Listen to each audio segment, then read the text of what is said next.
Jayashree Liberty Hospitals, on the occasion of 11th anniversary, free OP consultation and 20% discount in OP. Contact. ఇప్పుడు శ్రీనివాసరావు గారు యుద్ధం start అయిపోయింది. So ఇప్పుడు పాకిస్తాన్ని పూర్తిగా మనం అనుకున్నటువంటి విధంగా కూడా టార్గెట్ చేయడానికి ఎంత టైం పట్టే అవకాశం ఉంది?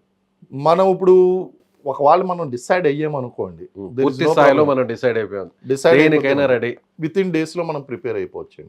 విత్ ఇన్ డేస్ లో ఎందుకంటే కపుల్ ఆఫ్ యుద్ధం స్టార్ట్ అయిన తర్వాత యుద్ధం స్టార్ట్ అయిన తర్వాత ఈ రోజుల్లో మనం పూర్తిగా పాకిస్తాన్ ని ఓడించగలం. It may take Pakistan maximum ఒక 1 వీక్ 10 డేస్ కంటే నిలబడలేదు. 10 రోజులు, కేవలం 10 రోజుల్లో కొట్టే. మరి రష్యా ఉక్రెయిన్ యుద్ధం సంవత్సరాలుగా జరుగుతుంది కదా సార్. దానికి వెనకాల సపోర్ట్ ఉన్నదండి. వాళ్ళకి వెనకాల ఉన్నటువంటి సపోర్ట్ వేరేగా ఇండైరెక్ట్ గా సపోర్ట్ వస్తుంది, ఆయుధాలు వస్తున్నాయి. ఇప్పుడు పాకిస్తాన్ యొక్క ఆర్థిక పరిస్థితి మీరు చూడండి. ఇప్పుడు అంటిల్ అన్లెస్ ఈ శత్రు దేశాలు ఏదన్నా అమెరికా కానీ లేకపోతే వీళ్ళు ఎవరన్నా సరే సపోర్ట్ చేశారనుకోండి, బయట దేశానికి సపోర్ట్ వచ్చింది అనుకోండి, పాకిస్తాన్ విల్ సస్టైన్. ఒకవేళ ప్రపంచ దేశాల నుంచి ఏ దేశం యొక్క సపోర్టు లేదు, పాకిస్తాన్ దాని యొక్క ఓన్ గా పోరాటం చేయాలి. ఒంటరిగా పోరాటం చేస్తున్నారు, 10 డేస్ వాళ్ళు ఒంటరిగా పోరాటం చేస్తున్నారు. కేవలం ఇండియా పాకిస్తాన్ ఎవరు సపోర్ట్ లేకుండా స్ట్రైట్ టు స్ట్రైట్ ఫైట్ చేస్తున్నారు, వారు చేసుకుంటున్నారు. వాళ్ళు 10 రోజుల కంటే ఎక్కువ ఫైట్ చేయలేరండి. 10 రోజులేండి వాళ్ళు. వాళ్ళ దగ్గర ఎంత ఆయుధ సంపత్తి ఉన్నా కూడా, ఎంత ఆయుధ సంపత్తి ఈ లోపల మనం డిస్ట్రాయ్ చేస్తాం కదండి. వాళ్ళ దగ్గర అమ్యునిషన్ డంప్స్ మనం డిస్ట్రాయ్ చేస్తాము, వాళ్ళ సప్లై చైన్స్ డిస్టర్బ్ చేస్తాము, కమ్యూనికేషన్ రోడ్ వేస్ ఏదైతే ఉన్నాయో వాటిని డిస్ట్రాయ్, ఇవన్నీ చేయడం వలన వాళ్ళు ఎక్కువ రోజులు సస్టైన్ అయ్యేటువంటి అవకాశం లేదు.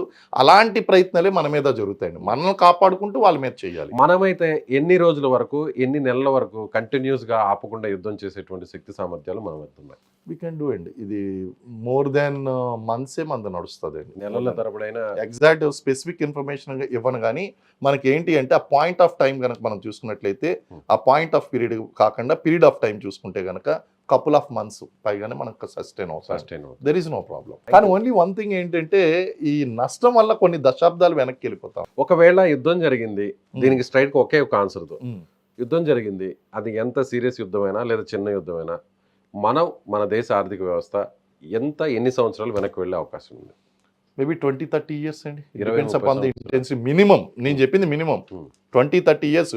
ఈ రోజు పాకిస్తాన్తో మనం యుద్ధం మొదలు పెడితే 20-30 సంవత్సరాలు వెనక్కి వెళ్ళిపోతాం. There is no doubt about it. అంటే రష్యా ఉక్రెయిన్ మధ్య జరుగుతున్నటువంటి లాంటి యుద్ధమే జరిగితే, పాలస్తీనా ఇజ్రాయెల్ మధ్య జరుగుతున్నటువంటి అలాంటి యుద్ధమే జరిగితే, మీరన్నట్టు ఆపరేషన్స్ కాకుండా డైరెక్ట్ గా వార్ జరిగితే ఎన్ని సంవత్సరాలు వెనక్కి వెళ్ళే అవకాశం ఉంది?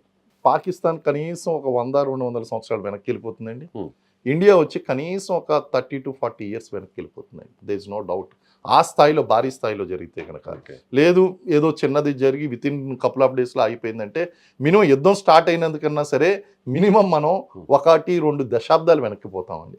ఇది మేజర్ శ్రీనివాసరావు గారు చెప్తున్నట్టుగా ఖచ్చితంగా యుద్ధం జరిగితే పాకిస్తాన్కి 70%, 80% నష్టం జరుగుతుంది. కేవలం ఇండియాకి 20-30% మాత్రమే నష్టం జరుగుతుంది. అయితే పాకిస్తాన్ 10 రోజుల కంటే కూడా యుద్ధం కంటిన్యూస్గా చేసేటువంటి శక్తి సామర్థ్యాలు పాకిస్తాన్ వద్ద లేవు. కానీ ఇండియా వద్ద మాత్రం నెలల తరబడి నాన్ స్టాప్గా యుద్ధం చేయొచ్చని ఆయన చెప్తున్నారు. Thank you so much.